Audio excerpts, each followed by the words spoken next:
Setelah menuliskan nasihat bagi laki-laki tua, perempuan tua, laki-laki muda, perempuan muda, dan para hamba, Paulus memberi nasihat yang berlaku bagi semua orang. Dalam nasihatnya bagi semua orang, dia mengajarkan bahwa Tuhan memberikan keselamatan bagi semua orang. Saat Tuhan memberikan keselamatan, Dia memberikan anugerah keselamatan itu kepada semua orang di dunia. Tetapi efek dari keselamatan itu hanya dirasakan oleh orang yang percaya kepadanya. Ini seperti perumpamaan yang Yesus ceritakan tentang penabur yang menabur benih di berbagai jenis tanah. Namun pada akhirnya, yang menghasilkan buah hanya benih yang ditaburkan di tanah yang baik. Seperti itulah Tuhan memberi keselamatan pada semua orang. Tapi hanya orang percaya yang melihat efeknya. Karena itulah orang percaya yang menerima keselamatan. Tetapi setelah orang percaya menerima keselamatan, kita tidak cukup hanya merasakan dalam hati. Aku sudah diselamatkan oleh kasih karunia Tuhan. Anugerah keselamatan itu seperti seorang guru yang mengajar dan mendidik kita sebagai orang percaya. Dengan cara apa anugerah keselamatan mendidik kita? Kita yang telah menerima anugerah keselamatan menjadi tahu hal apa yang harus kita tinggalkan dan apa yang tidak boleh kita terima saat kita hidup di dunia ini, yaitu kefasikan dan keinginan duniawi. Anugerah keselamatan mengajarkan bahwa kita harus hormat dan beribadah kepada Tuhan dan tidak menjadi fasik. Yang kedua, ia mengajarkan kita untuk meninggalkan keinginan duniawi. Kemudian dikatakan bahwa dalam anugerah keselamatan ini, kita bisa hidup bijaksana, adil, dan beribadah di dalam dunia saat ini.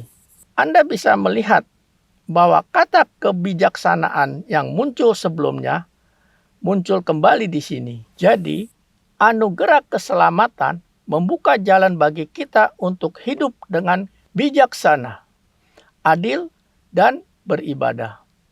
Dan pada akhirnya, anugerah keselamatan ini membuat kita menantikan penggenapan pengharapan akan kedatangan Yesus yang mulia kembali ke dunia. Sejauh ini, kita sudah belajar tentang kata kebijaksanaan beberapa kali dari awal sampai saat ini.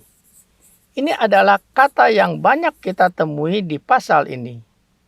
Kata kebijaksanaan merujuk pada keadaan yang sadar sepenuhnya. Ini bicara tentang kesadaran penuh. Ilustrasi yang paling cocok untuk menjelaskan hal ini adalah kisah Alkitab di mana Yesus menyembuhkan seseorang yang kerasukan setan di Gadara. Ada seorang yang kerasukan setan dan tinggal di pekuburan. Dia memukuli dirinya sendiri dengan batu dan mengoyakkan jubahnya, berteriak-teriak, dan hampir menjadi gila.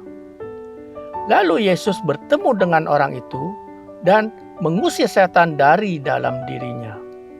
Lalu Alkitab mengatakan bahwa orang itu kembali dalam keadaan waras.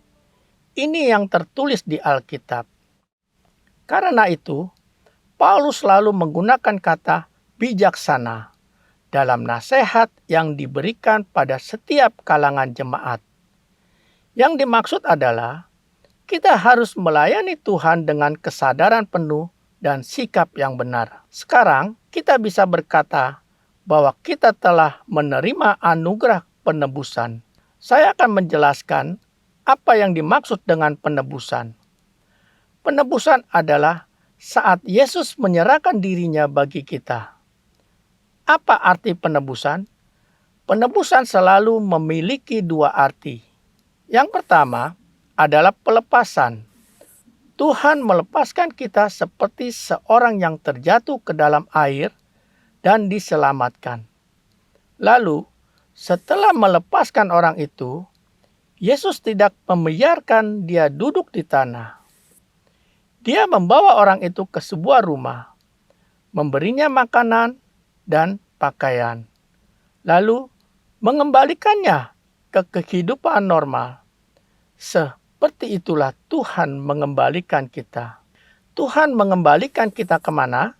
Dia mengembalikan kita menjadi umat-Nya. Tuhan menyelamatkan kita dari pelanggaran kita dan mengembalikan kita ke kerajaan Allah dan menjadi umat Tuhan. Jadi, Tuhan menjadi Raja yang memerintah dan kita menjadi umat-Nya. Dan melalui pemenuhan perjanjian yang Tuhan buat ini, Tuhan memerintah atas kita dan kita menjadi umat yang menaatinya. Kita dilepaskan dari kejahatan dan dikembalikan menjadi umat-Nya. Keselamatan selalu melibatkan dua hal ini. Tuhan Yesus melakukan dua hal ini dan menyelamatkan kita. Itulah yang membebaskan kita dari kejahatan dan membawa kita kembali ke dalam kerajaan Allah. Alat apa yang Yesus gunakan untuk melakukan hal ini? Ini sangat penting. Yesus menyerahkan dirinya sendiri sebagai alat keselamatan. Yesus menyerahkan dirinya sendiri. Hal ini sangat penting. Keselamatan dari Yesus bukan hanya sekedar kata-kata. Yesus mengorbankan dirinya untuk mewujudkan keselamatan ini. Di akhir pasal ini, Paulus menuliskan kepada Titus, beritakanlah semuanya itu. Nasihatilah dan yakinkanlah orang dengan segala kewibawaanmu. Paulus meminta Titus untuk menjaga agar jemaat tidak melupakan nasihat yang telah dituliskannya. Kemudian, Paulus menasehatkan Titus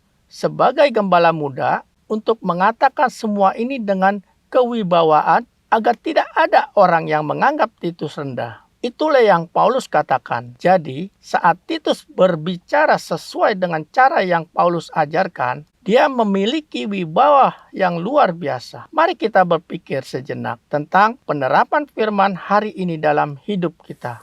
Pertama, semakin beragam anggota gereja, semakin baik. Paulus menyebutkan tentang jemaat laki-laki tua, perempuan tua, pemuda-pemudi, dan para hamba. Jadi, semakin beragam anggota sebuah gereja, semakin kaya gereja itu. Kedua, sebagai pemuda maupun orang tua yang berjemaat di gereja, apakah kita sudah menunjukkan sikap sesuai dengan nasihat Paulus bagi kalangan usia kita masing-masing? Kemudian, bagi para wanita muda, apakah kita sudah benar-benar menerapkan pelajaran yang Paulus berikan? Ketiga, mari kita pikirkan, apakah keselamatan yang Yesus berikan dengan menyerahkan dirinya sendiri, keselamatan yang membebaskan kita dan mengembalikan kita ke dalam kerajaan Allah ini, sudah mengubah kita? Apakah kita sudah hidup sesuai dengan citra warga kerajaan Allah? Hari ini kita telah berbagi firman Tuhan dari Titus pasal 2. Di sesi selanjutnya, kita akan membahas Titus 3 yang berisi lebih banyak detail tentang keselamatan kita. Sampai jumpa di sesi selanjutnya. Terima kasih.